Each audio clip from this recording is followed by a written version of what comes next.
সেগুলো সেই ধরনের কাজগুলো আমরা আগাবো ইনশাআল্লাহ। রেড জুলাই যাত্রার জন্য আপনাদের শুভকামনা এবং পাশে থাকা কাম্য। ধন্যবাদ।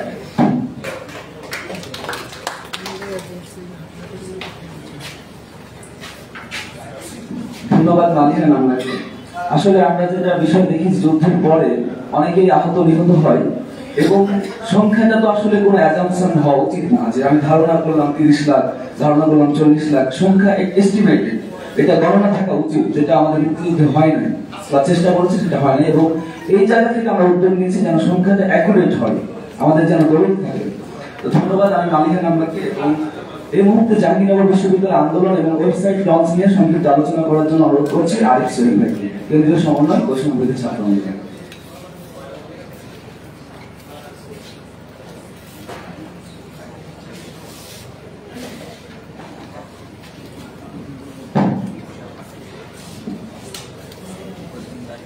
আজকে বৈষম্যবিরোধী ছাত্র আন্দোলনে শহীদ, আহত, নিখোঁজ এবং গুম ব্যক্তিদের তথ্য সংগ্রহ করার ওয়েবসাইট পোর্টাল রেড জুলাই লাইভের প্রারম্ভিক এই অনুষ্ঠানে আগত শ্রদ্ধেয় শিক্ষক, শিক্ষার্থী, নাগরিক সমাজের প্রতিনিধি এবং সাংবাদিকদেরকে শুভেচ্ছা জানাচ্ছি। প্রথমে স্মরণ করছি রক্তাক্ত জুলাই মাসের গণ অভ্যুত্থানে শহীদ এবং গুরুতর আহত সহ যারা ক্ষতিগ্রস্ত হয়েছেন তাদের অবদানকে, যাদের অবদানের মধ্য দিয়ে আজকে আমরা নতুন একটি বাংলাদেশ পেয়েছি। আমি প্রথমেই জাহাঙ্গীরনগর বিশ্ববিদ্যালয়ে কেন রেড জুলাই তার যাত্রা শুরু করলো, সারা দেশে গড়ে ওঠা স্বতঃস্ফূর্ত গণ অভ্যুত্থানে জাহাঙ্গীরনগরের ভূমিকা কি, সেই বিষয়টি একটু ব্যাখ্যা করার চেষ্টা করব।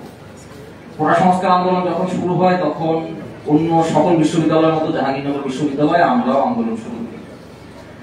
15 জুলাই যখন ন্যাক্কারজনক হামলা ঘটে, অসংখ্য বিশ্ববিদ্যালয়, অনেকগুলো বিশ্ববিদ্যালয়ে শিক্ষার্থীদের উপর হামলা করা হয়, তাদের রক্তাক্ত করা হয়, তখন আমরাও রক্তাক্ত হই, হামলার শিকার হই। আমরা আমাদের ভিসি মহোদয়, তৎকালীন ভিসি মহোদয়ের বাড়ির সামনে গিয়ে আশ্রয় গ্রহণ করি, আমাদেরকে আশ্রয় দেওয়া হয়। সেখানেই আমাদেরকে বহিরাগত সন্ত্রাসী এনে হত্যার উদ্দেশ্যে ককটেল, বোমা, গুলি, শটগান নিয়ে আক্রমণ চালানো হয় এবং সবগুলো হলের শিক্ষার্থীরা, জাহাঙ্গীরনগর বিশ্ববিদ্যালয়ের প্রত্যেকটি হলের শিক্ষার্থীরা দলে দলে নেমে এসে সেই সময় খুনি সন্ত্রাসীদেরকে ক্যাম্পাস থেকে বিতাড়িত করে কয়েক ঘন্টার মধ্যে। সারা দেশে 15 জুলাই রাত্রে সর্বপ্রথম জাহাঙ্গীরনগর বিশ্ববিদ্যালয় তার নিজস্ব পরিসরে, তার নিজস্ব ক্যাম্পাসে ছাত্র গণ অভ্যুত্থান ঘটায় এবং সফল হয়। পরবর্তীতে এই ঘটনাটি 5 আগস্ট সারা দেশে ঘটে এবং জাতীয়ভাবে এই ঘটনাটির পুনরাবৃত্তি আমরা দেখতে পাই, যা শুরু হয়েছিল জাহাঙ্গীরনগর বিশ্ববিদ্যালয়। 15 জুলাইয়ের এই ন্যাক্কারজনক ঘটনা এবং তারপর গৌরবজনক শিক্ষার্থী অভ্যুত্থানের পরবর্তী সময়ে 17 তারিখে পুলিশ দিয়ে, সাজোয়া যান দিয়ে, জল কামান দিয়ে, গুলি দিয়ে, টিয়ার গ্যাস দিয়ে, ছড়রা গুলি দিয়ে জাহাঙ্গীরনগর বিশ্ববিদ্যালয়ের শিক্ষার্থীদেরকে ছত্রভঙ্গ করে দেওয়া হয়। আমরা তখন খুবই আশাহত ছিলাম। অথচ পরের দিন আমরা যখন মাত্র 50-60 জন শিক্ষার্থী কোনোভাবে জীবনটা হাতে নিয়ে ক্যাম্পাসের ভেতরে সংগঠিত হই, তখন আমরা মনে করেছিলাম এই লড়াই আমাদের পক্ষে চালিয়ে নিয়ে যাওয়া সম্ভব হবে না। সে সময় হঠাৎ করে আমরা ক্যাম্পাসে স্থানীয় জনগণকে আমাদের সমর্থনে প্রবেশ করতে দেখি।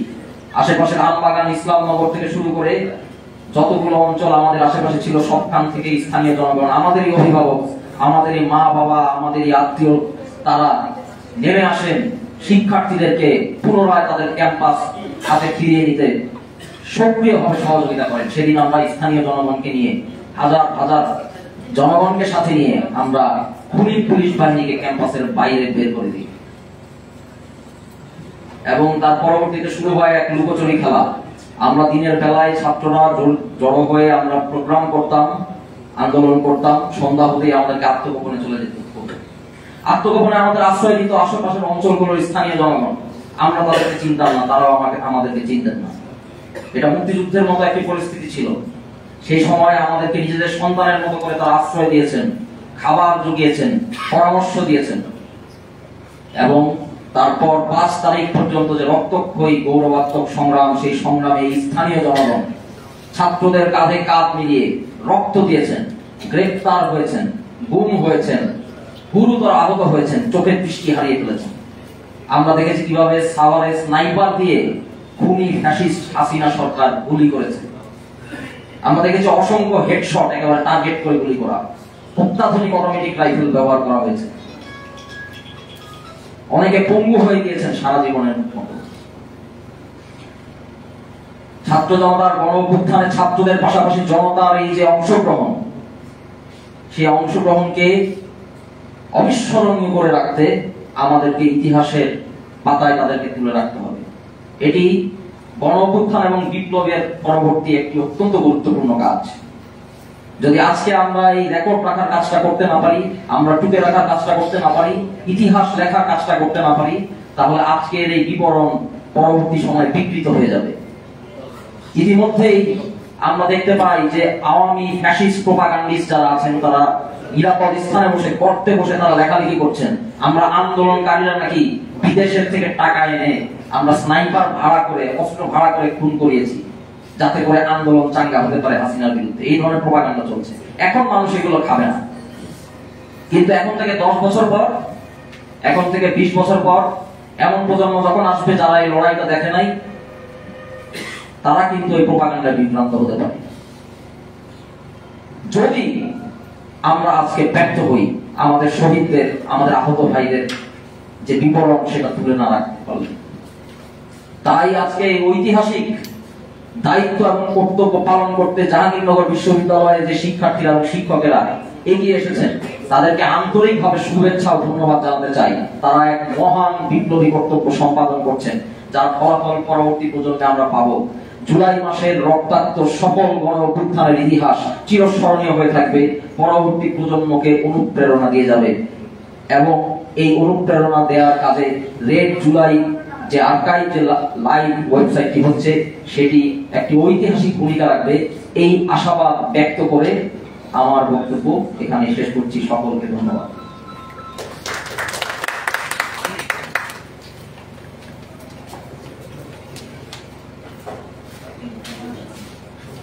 ধন্যবাদ আরিফ শরীফ ভাইকে। এই মুহূর্তে রেড জুলাই লক্ষ্য উদ্দেশ্য নিয়ে আলোচনা করার জন্য অনুরোধ করছি আব্দুর রশিদ জিতু ভাইকে, কেন্দ্রীয় সমন্বয় বৈষম্য বিরোধী ছাত্র আন্দোলন।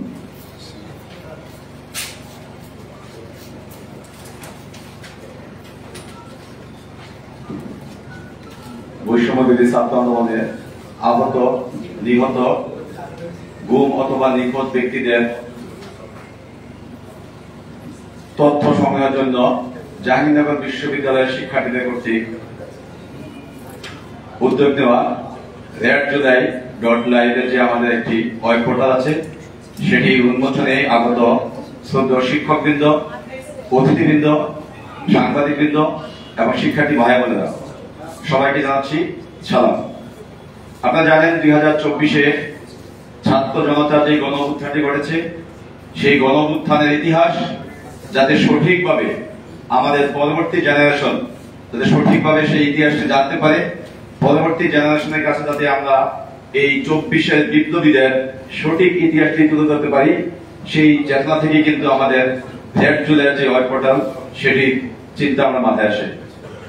আমরা বৃহত্তর সাভার অঞ্চলের যে আন্দোলনগুলো চলেছিল, আমার পূর্বে বক্তা আরিফ শরীফ বলে গেছেন, সারা দেশ যখন একটি সময় আন্দোলন থেকে সরে গেছিল, তখন কিন্তু শুধুমাত্র জাহাঙ্গীরনগর বিশ্ববিদ্যালয় এই 2024-এর যে আন্দোলন, সেই আন্দোলন থেকে একটি দিনের জন্য আমরা আমাদের কর্মসূচিগুলো কিন্তু বাদ দেইনি। প্রতিদিন আমরা আমাদের কর্মসূচি চালিয়ে গেছি। আমরা সর্বপ্রথম জাহাঙ্গীরনগর বিশ্ববিদ্যালয় ক্যাম্পাস থেকে সন্ত্রাসী সংগঠন ছাত্রলীগকে বিতাড়িত করেছি। আমরা সর্বপ্রথম কারফিউ ভঙ্গ করে ঢাকা আরিচা মহাসড়কে এসেছি এবং আমরাই সর্বপ্রথম জাহাঙ্গীরনগর বিশ্ববিদ্যালয়ের পুলিশকে বিতাড়িত করে ক্যাম্পাসে পুলিশ মুক্ত করেছি। আমরা আপনারা দেখেছেন 2024-এর 5ই আগস্ট যখন আমাদের ঢাকার উদ্দেশ্যে লং মার্চ ছিল, সেই লং মার্চে কিন্তু সর্বপ্রথম জাহাঙ্গীরনগর বিশ্ববিদ্যালয়ের মাধ্যমে আমরা 5,000 শিক্ষক, শিক্ষার্থী, কর্মকর্তা, কর্মচারী সহ আমরা কিন্তু লং মার্চের উদ্দেশ্যে ঢাকা আরিচা মহাসড়কে অবস্থান নিই। আমরা যখন ঢাকাতে খবর নিলাম তখন আমরা শুনেছি শাহবাগ প্রায় শূন্য, তারপরেও কিন্তু আমরা বুকে সাহস নিয়ে ঢাকার উদ্দেশ্যে আমরা অগ্রসর হচ্ছিলাম। যখন আমরা সাভার আসি, সাভার সিটি সেন্টারের সামনে আমাদের সেখানে পুলিশ বাহিনী সহ স্থানীয় আওয়ামী সন্ত্রাসী, আওয়ামী লীগ, যুবলীগ, ছাত্রলীগ সহ সকল সন্ত্রাসী সংগঠন বিভিন্ন ভবনের উপর থেকে আমাদের উপরে যেরকম নির্বিচারে গুলি বর্ষণ করেছে তা কিন্তু 5 তারিখে বাংলাদেশের আর কোথাও ঘটেনি। আপনারা দেখেছেন আমাদের সাভার অঞ্চলের শহীদ ইয়ামিনকে কিভাবে পুলিশের এসিসি কার্ড থেকে নিচে ফেলে দেওয়া হয়েছিল।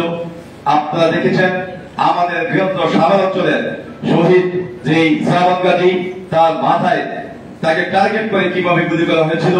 আমাদের সাভার অঞ্চলের শহীদ মুজাহিদ, গুলিতে তার মাথার মগজ বের হয়ে গেছিল। এই মৃত্যুগুলো যখন আমরা দেখি তখন আমাদেরকে ভাবায়।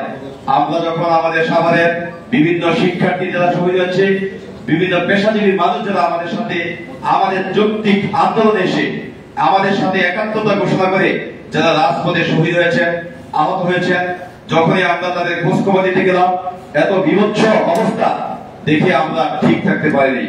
তাই আমরা জাহাঙ্গীরনগর বিশ্ববিদ্যালয়ের শিক্ষার্থীরা আন্দোলনে যেমন আমাদের অগ্রগণী ভূমিকা ছিল, আমরা সেভাবেই উদ্যোগ নেই যাতে এই 24-এর বিপ্লবীদের, 24-এর বীর শহীদদের যাতে পরবর্তী প্রজন্ম কিছুতেই ভুলে না যায়, সেজন্য আমাদের একটা কিছু করা দরকার।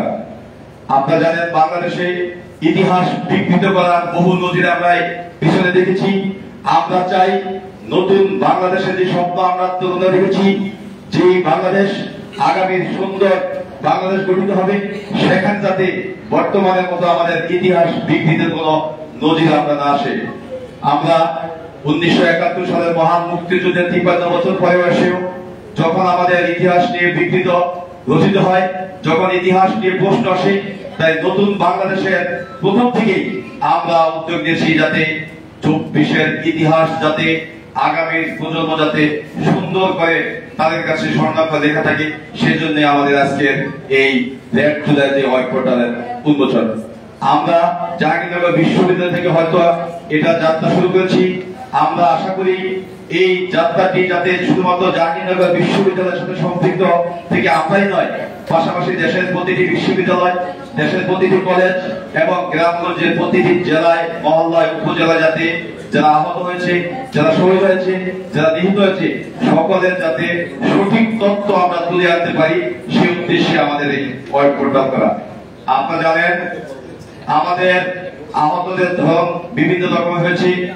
আমরা যখন সাধারণ শিক্ষার্থীরা এই 5ই আগস্টের গণঅভ্যুত্থানের পরে ছাত্র জনতা যখন ঐক্যবদ্ধ থেকে আমরা সংসদীয় রাষ্ট্রীয় সম্পদ রক্ষা কমিটি গঠনের মাধ্যমে সংখ্যালঘুদের সম্পদ এবং সংখ্যালঘুদের বাড়িঘর পাহারা দিচ্ছিলাম, যখন আমরা ট্রাফিক কন্ট্রোল করছিলাম, যখন আমরা বাজার মনিটরিং করছিলাম, তখনই স্বার্থন্বেষী একটি মহল আমাদের সমন্বয়ক এবং শিক্ষার্থীদের ভাবমূর্তি দিকে আমাদের 24-এর যে আন্দোলন, সেই আন্দোলনের মোটিভকে ভিন্ন দিকে ধাবিত করার জন্য তারা নিজস্ব স্বার্থের জন্য আমাদেরকে বিদ্যুৎকৃত করার চেষ্টা করেছেন।